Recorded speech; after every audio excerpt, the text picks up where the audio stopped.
Nightfall by Moshe Benoir. Narrated by Moises Benoir. Copyright 2015 by Moshe Benoir. All rights reserved. This book or any portion thereof may not be reproduced or used in any manner whatsoever without the express written permission of the author, except for the use of brief quotations in a book review. A special thanks to my good friend Dr. Miriam, who showed great patience as my premier test reader and medical expert, as well as to all the other people who helped to bring this book to light. This is a work of fiction. Any similarity to real persons, whether living or dead, and to real events, whether past or present, is entirely coincidental.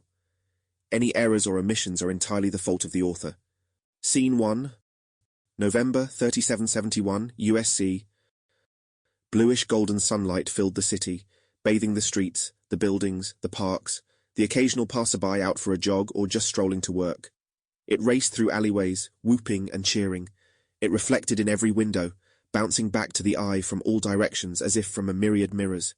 It cleaned, energized, rejuvenated the air, turning it into a crisp, sharp, salty thing that crackled through your lungs and tickled your skin. It showered down on everything within sight in a warm, soft, lazy wave, painting the Bahia de los Santos an exquisite cyan-tinted burnished gold.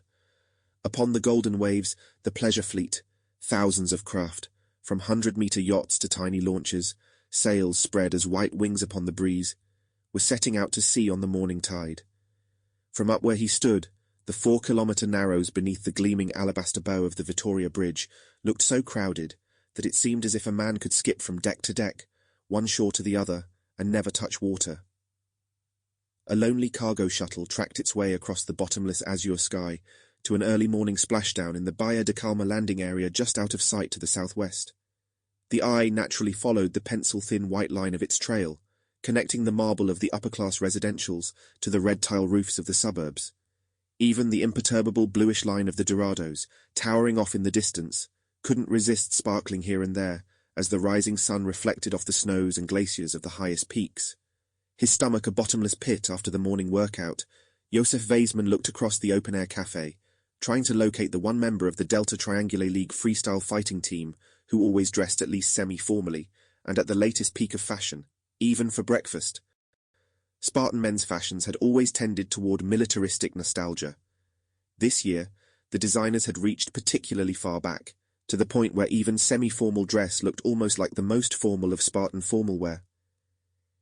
Now that he wasn't stuck with his shock corps uniform, Leo had embraced the latest cutting-edge in chic menswear with gusto.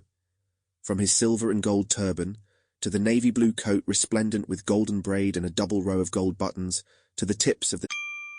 Sample complete. Ready to continue?